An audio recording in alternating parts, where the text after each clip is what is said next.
이제 두 번째 이슈로 한번 넘어가 볼까요? 다음 이슈는 반도체단 이슈라면서요. 어느 언론사 기사에서 뽑아오셨을까요? 예. 이 블룸버그가 삼성전자 노조가 이제 파업을 할 수 있도록 네. 지금 진행 중이다라는 것을 보도를 했습니다. 저도 어제 이거 뉴스에서 굉장히 많이 봤지만 뭐 자세한 내용 보면서 이야기를 해볼까요? 어제 본격적으로 이제 투표가 시작이 됐었죠. 18일간의 파업을 좀 진행한다, 이 여부를 가린다는데 자세한 내용 좀 어떤 내용이 있을까요? 예.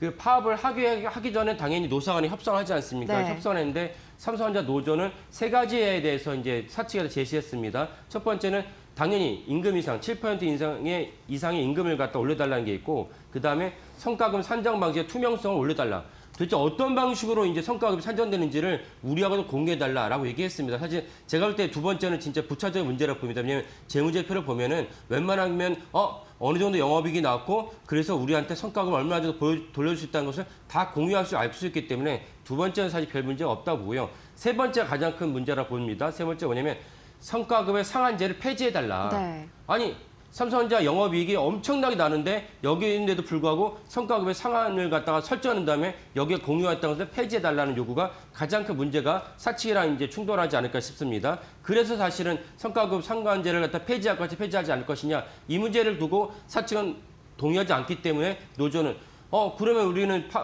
투표를 해서 만약 투표해서 과반이 넘으면은 파업을 들어가겠다라고 이제 그렇게 진행될 것으로 여겨집니다.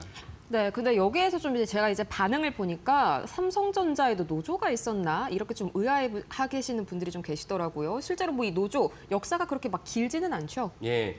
그래서 삼성그룹의 창업주인 이병철 회장의 이제 신념이 뭐냐면 무노조를 갖다가 하는 것이 삼성그룹의 입장입니다. 그래서 삼성전자뿐만 아니라 삼성그룹 전체가 노조가 없었는데, 근데 왜 노조가 왜 생겼느냐? 정확하게 10년 전쯤에 햇소는 10년 전이죠. 2016년에 최순실 국정농단 사건이 터졌을 때 이재용 회장이 당시 부회장이었지만 청문회 출석을 해서 국회의원들에게 온갖 이제 공세를 받았습니다. 삼성전자 잘못한 점, 이재용 회장이 잘못한 점, 그래서 심지어 총수였던 최초를 감옥에도 가지 않았습니까? 그때 이제 약속한 것이 하나가 미래전략실을 해체시키고, 두 번째는 노조를 갖다가 수용해주겠다.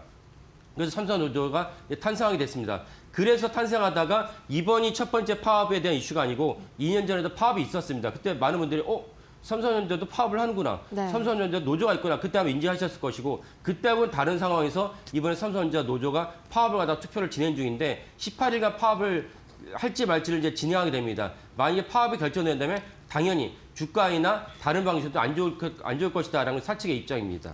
근데 이게 또 2년 전이랑은 맥락이 살짝 다른 게 지금 뭐 이란 사태, 국제유가 급등, 굉장히 시장이 좀 흉흉한 상태에서 이런 소식이 터져 나온 게 사실 우리 투자자들 입장에서는 달갑지가 않은 소식이잖아요. 그렇죠. 그러니까 이란 때문에, 이란이라는 거는 우리가 이제 제어할 수 없는, 통제할 수 없는 범위이기 때문에 이재용 회장이나 경영진이 이란에 대해서 전쟁을 통제할 수 없지 않습니까?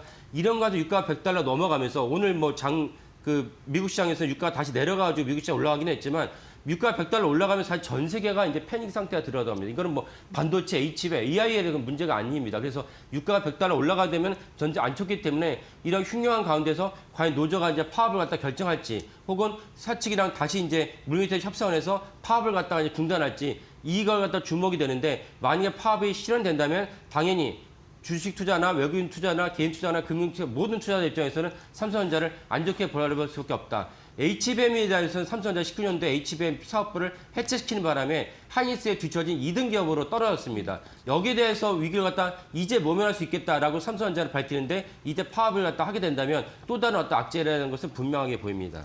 네, 이렇게 노조가 강하게 요구를 하고 있는데 가장 핵심이 이제 성과급 상한제 폐지라고 말씀을 해주셨죠. 그럼 뭐 상대편 SK하이닉스는 어떤 상황인가요? 여기는 상한제가 딱히 없나요? 예, 사실 그 때문에 삼성전자 노조가 성과급의 상한제를 폐지했다고 요구를 했다고 보여집니다. SK하이닉스는 성과급 상한제가 없습니다. 그래서 사실은 뉴스에서 많이 보이다시피 SK하이닉스의 근로자들이, 직원들이 성과급으로 1억씩 받았다는 뉴스도 보셨고, 지금 이천에 SK하이닉스의 본사에 할 수 있는 경기도 이천이 난리라는 것입니다. 너무나 많은 성과급을 받고 있어가지고 자동차는 당연히 바꾸는 것이고, 네. 다른 식으로 해서 엄청난 호황이 있다는 것입니다.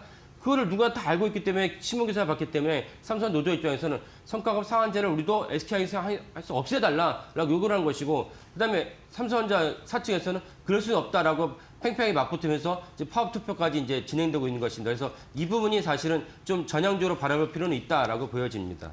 네, 근데 이제 뭐 물론 노조가 사측이랑 좀 협상을 하다가 잘 안 된다고 하면은 뭐 이런 수순으로 가는 게 어찌 보면 당연한 거겠지만 이번엔 좀 잡음이 많더라고요. 이 삼성전자 노조 블랙리스트 논란 이건 또 뭔가요? 예.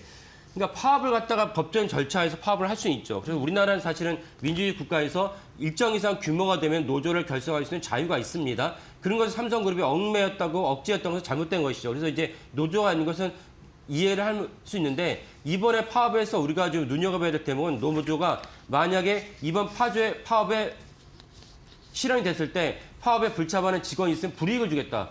아니, 노조가 어떻게 불이익을 주냐, 사측도 아니고 라고 의아할 수 있지만 노조가 뭐라고 얘기했냐면 파업에 불참할 권리도 있는데 이를 무력화시키는 노조의 정책에는 비판의 목소리였습니다. 노조가 파업에 불참하는 노조 직원에게는 불이익을 어떻게 주겠냐. 내가 직원에 대해 인사상의 불이익을 주겠다.